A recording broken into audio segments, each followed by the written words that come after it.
ঐক্যমত্য কমিশন, সরকার এবং আরো 2-3টি দল তারা বোধহয় এক পক্ষ, আমি বিপক্ষেই খেলছিলাম মনে হয়। এই অবস্থায় জাতীয় ঐক্যমত্য কমিশন যে সমস্ত প্রস্তাব দিয়েছে সেখানে শুধু জাতিতে বিভক্তি হবে, অনৈক্য হবে এবং এখানে কোনো ঐক্যমত্য হবে না। আমরা তাদের ঐক্যমত্য কমিশনের এবং সরকারের বিভিন্ন পদক্ষেপে আজকে এখানে এসে হতাশা ব্যক্ত করছি। কালকে জাতীয় ঐক্যমত্য কমিশনের পক্ষ থেকে সুপারিশ প্রদান করা হয়েছে সরকারকে।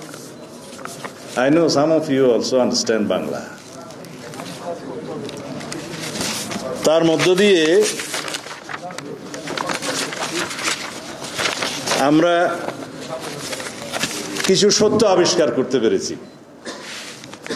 এতদিন আমরা মনে করতাম জাতীয় ঐক্যমত্য কমিশন রেফারির ভূমিকা পালন করছে বা ফ্যাসিলিটেটরের ভূমিকা পালন করছে। কালকে যে সুপারিশ তারা সরকারের কাছে প্রদান করেছে তার মধ্যে অবশ্য একজন দস্তখতকারী মাননীয় প্রধান উপদেষ্টাও বটে জাতীয় ঐক্য কমিশনের সভাপতি হিসেবে। তো সুতরাং সেটা এক পক্ষে সরকারেরও একটা এন্ডোর্সমেন্ট হয়, জাতীয় ঐক্যমত্য কমিশনের পক্ষ থেকে তো বটেই। কিন্তু রেফারিকে আমরা কখনো গোল দিতে দেখিনি। যাই হোক, যেই প্রপোজালসগুলো এবং সুপারিশগুলোর মধ্যে মোট সংযুক্তি সহ 94 পৃষ্ঠার একটা দলিল, তার মধ্যে প্রধান উপদেষ্টাকে উদ্দেশ্য করে চিঠি লেখা হয়েছে। ওখানে প্রধান উপদেষ্টা নিজেই দস্তখত করেছেন ঐক্যমত্য কমিশনের সভাপতি হিসেবে। তো বলা যায় সরকার এবং ঐক্যমত্য কমিশন তো মূলত একই। আর ঐক্যমত্য কমিশনের সাথে আলোচনার সময় আমার মনে হয়েছে ঐক্যমত্য কমিশন, সরকার এবং আরো 2-3টি দল তারা বোধহয় এক পক্ষ, আমি বিপক্ষেই খেলছিলাম মনে হয়। তো সেই হিসেবে জাতির পক্ষেই দায়িত্ব পালন করার আমরা চেষ্টা করেছি। কিন্তু আমার কেন জানি মনে হয়েছে কিছু দলের প্রস্তাব এবং ঐক্য কমিশনের নিজস্ব চিন্তা ভাবনা জাতির উপরে জবরদস্তি আরোপিত করার একটা প্রচেষ্টা লক্ষ্য করেছি।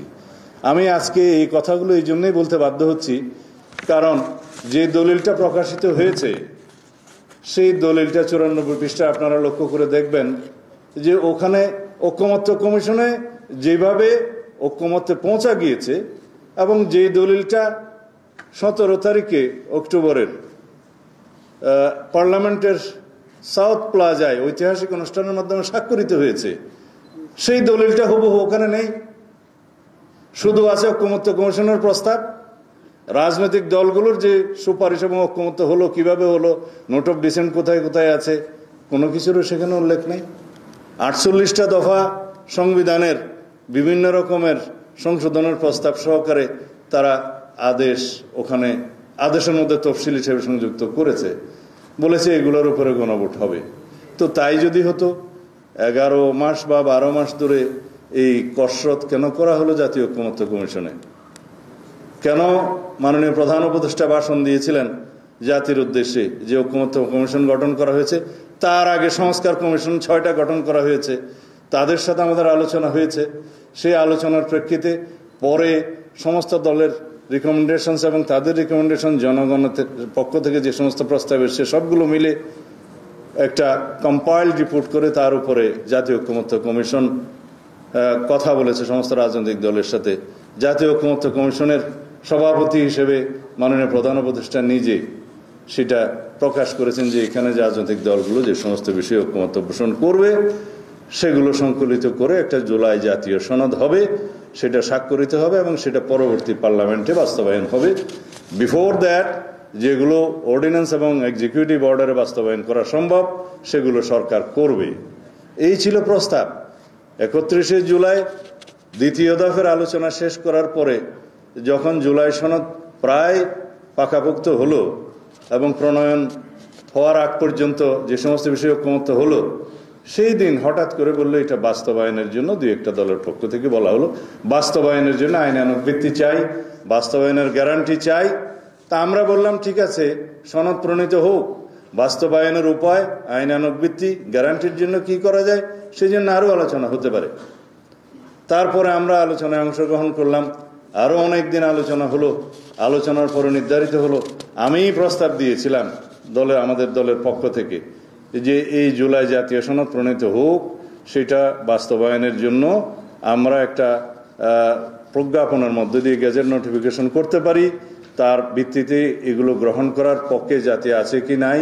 জুলাই জাতীয় সনদ যেভাবে প্রণীত হয়েছে সেই একটি প্রশ্নে গণভোট হতে পারে, একই দিনে হতে পারে, এবং সেই গণভোট কেন একই দিনে হবে সেই যুক্তি আমরা দিয়েছিলাম, যাতে ভোটারদের অংশগ্রহণ বাড়ে, যেহেতু প্রার্থীরা ভোটারদেরকে নিয়ে আসবে এবং একই দিনে একই খরচায় একই আয়োজন হয়ে যাবে ছোট্ট একটা ব্যালটের মাধ্যমে।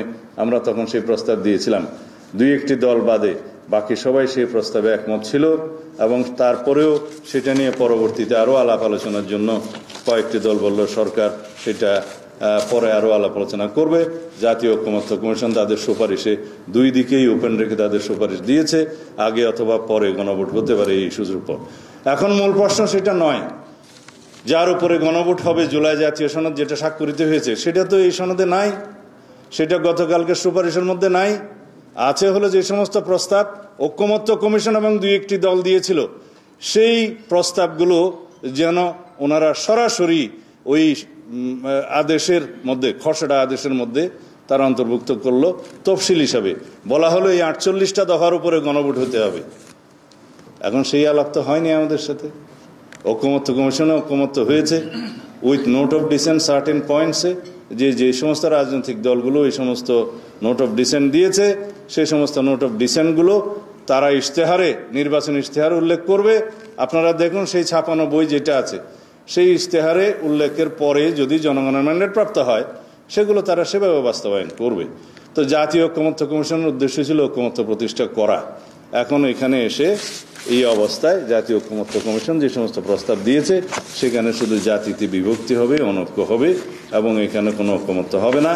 এর ভিত্তিতে তারা কি অর্জন করতে চায় আমরা জানি না, এবং যে সমস্ত প্রস্তাব নির্বাচন কমিশন থেকেও একটা অধ্যাদেশে আরপিওতে এসছে তাতেও আমরা লক্ষ্য করেছি যে উদ্দেশ্যমূলকভাবে নির্বাচন সংস্কার সংক্রান্ত কমিশনের একটি অনালোচিত প্রভিশন সেখানে অন্তর্ভুক্ত করে আরপিও অর্ডিন্যান্সটা পাশ হয়েছে, সেটা এখন অর্ডিন্যান্স হওয়ার অপেক্ষায় আছে।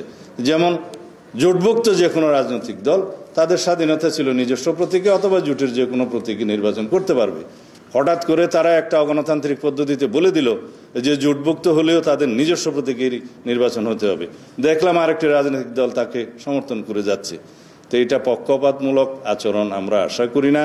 আমরা অন্তর্বর্তী সরকারকে তত্ত্বাবধায়ক সরকারের ভূমিকায় দেখতে চাই।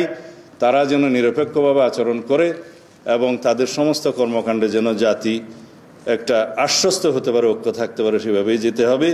আমরা তাদের ঐকমত্য কমিশনের এবং সরকারের বিভিন্ন পদক্ষেপে আজকে এখানে এসে হতাশা ব্যক্ত করছি। ধন্যবাদ।